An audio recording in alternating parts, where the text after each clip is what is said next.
Good morning 10th class. आज की worksheet हमारी वर्कशीट नंबर 29, डेट हमारी 16 सितंबर। टॉपिक हमारा चल रहा है यूरोप में राष्ट्रवाद का उदय से हिस्ट्री से। आज का हमारा सब टॉपिक है यूरोप में राष्ट्रवाद क्रमिक मतलब क्रम से, मतलब जो बिल्कुल लगातार हो, बीच में एक आधा भी अगर स्किप हो गया तो वो नहीं माना जाएगा। चलिए, सबसे पहले फ्रांसीसी क्रांति 1789 में, फिर आई नागरिक संहिता 1804 में, फिर हुई वियना की संधि 1815 में, फिर हुई उदारवादी क्रांति 1848 में, फिर हो गया जर्मनी का एकीकरण 1866 से 71 में, और फिर हो गया इटली का एकीकरण 1859 से 71 में। तो ये क्रम से चल रहा है, इसको क्रमिक विकास कहा जाता है। फ्रांसीसी क्रांति के आरंभ से ही फ्रांसीसी क्रांति ने ऐसे अनेक कदम उठाए जिनसे फ्रांसीसी लोगों ने एक सामूहिक पहचान, राष्ट्रवाद की भावना पैदा हो सकती थी। बाद में नेपोलियन ने प्रशासनिक क्षेत्र में क्रांतिकारी सुधारों को प्रारंभ किया। नेपोलियन वहाँ का राजा था, उसने क्रांतिकारी सुधारों को शुरू किया।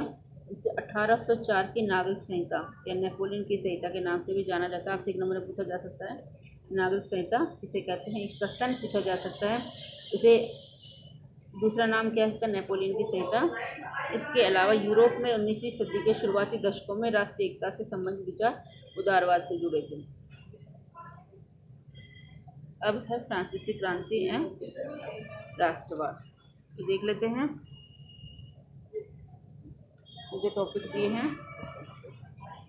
संविधान आधारित शासन, मतलब एक ऐसा शासन, फ्रांसीसी क्रांति के बाद एक ऐसे शासन की व्यवस्था करना जो संविधान पर आधारित था। समानता, स्वतंत्रता, बंधुत्व जैसे विचार, मतलब लोगों को बराबरी का अधिकार हो, आज़ादी मिले और भाईचारे की भावना हो। फ्रांस का नया झंडा हो, तिरंगा झंडा। नेशनल असेंबली का गठन किया जाए। आंतरिक आयात निर्यात शुल्क समाप्त किया जाए और माप तोल की एक समान व्यवस्था हो, मतलब सब माप तोल की वहाँ अलग अलग व्यवस्था थी, उसको एक समान करने का प्रस्ताव था। फ्रेंच को राष्ट्र की साझा भाषा बनाया गया। ये कब हुआ, फ्रांस क्रांति के बाद ये सारे परिवर्तन आए। ठीक है, तो आपसे पूछा जा सकता है फ्रांसीसी क्रांति के बाद क्या क्या परिवर्तन हुए। अब है 1804 की नागरिक संहिता, इसको हम क्या कहते हैं, इसको हम नेपोलियन की संहिता भी कहते हैं, क्योंकि नेपोलियन वहाँ का राजा था, उसने इसको शुरू किया था। जन्म पर आधारित विशेष अधिकारों की समाप्ति। फ्रांस में जो लोग ऊंचे घराने में जन्म लेते थे, ऊंचे कुल में जन्म लेते थे, उनको कुछ विशेष अधिकार दिए गए थे, जिसको इसमें समाप्त कर दिया गया। कानून के समक्ष सब बराबर हैं और संपत्ति के अधिकार को सुरक्षित किया गया, मतलब सबको संपत्ति रखने का अधिकार है। प्रशासनिक विभाजनों को सरल बनाया गया। सामंती व्यवस्था को समाप्त कर दिया गया। किसानों की भूदासत्व और जागीरदारी शुल्क से मुक्ति दे दी गई। शहरों में कारीगरों के श्रेणी संघों के नियंत्रणों को हटा दिया गया। शहरों में जो कारीगर थे, उनके जो ग्रुप बने हुए थे, उन पर सरकार का नियंत्रण था, उसको हटा दिया गया। तो ये नागरिक संहिता की विशेषताएं हैं नेपोलियन की संहिता की। आपसे पूछा जा सकता है कि नेपोलियन संहिता की विशेषताएं कौन सी हैं, नागरिक संहिता की विशेषताएं कौन सी हैं। फिर उदारवादी राष्ट्रवाद, राजनीतिक और आर्थिक क्षेत्र में, राजनीतिक मतलब धन के क्षेत्र में। सहमति पर आधारित सरकार बनी। सहमति मतलब किसकी, वहाँ के नागरिकों की सहमति से सरकार बनी, और वहाँ जो राजतंत्र था, राजा का जो शासन था, वो खत्म हो गया। संविधान पर आधारित शासन शुरू हो गया। संविधान जो था वो एक लिखित दस्तावेज होते हैं, वो हर देश में होते हैं। जहाँ पर लोकतंत्र होता है उसके आधार पर ही किसी देश का शासन चलाया जाता है, तो वहाँ भी शुरू हो गया फ्रांस में भी।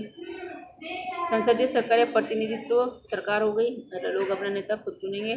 विशेष अधिकारों का अंत हो गया, जो ऊंचे कुल के लोगों को कुछ विशेष अधिकार दिए गए थे, उनका अंत कर दिया गया। कानून के सामने सभी समान। मताधिकार का समर्थन किया गया, लेकिन सबके लिए नहीं था। वोट डालने का अधिकार का समर्थन तो किया गया, लेकिन वो सबके लिए नहीं था। कुछ धनी लोगों को ही था, जिनके पास पैसा था, उन्हीं लोगों को ही उसका अधिकार था। तो बाद में सबके लिए शुरू हो गया, लेकिन उस समय जब ये क्रांति, उसके बाद जो परिवर्तन हुए, उस समय कुछ ही लोगों को मताधिकार था। फिर मुक्त बाजार, जैसे मर्जी बिजनेस करें, काम करें। वस्तु और सेवाओं पर प्रतिबंधों से मुक्ति, वस्तु और सेवाओं पर जो भी प्रतिबंध लगे थे वो सब हटा दिए गए।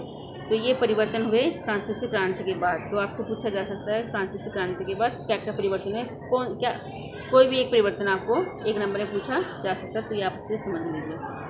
अब क्वेश्चन है 1804 की नागरिक संहिता की विशेषताएं, ये मैंने बताया आपको ऊपर। फ्रांसीसी क्रांति ने राष्ट्रवाद के विचारों किस प्रकार मजबूत किया। उदारवादी राष्ट्र की विशेषताएं, ये मैंने भी बताया आपको। ये सब फ्रांसीसी क्रांति के विचारों से आप सबसे अधिक प्रभावित हैं, क्यों, क्वेश्चन आपको स्वयं करने हैं।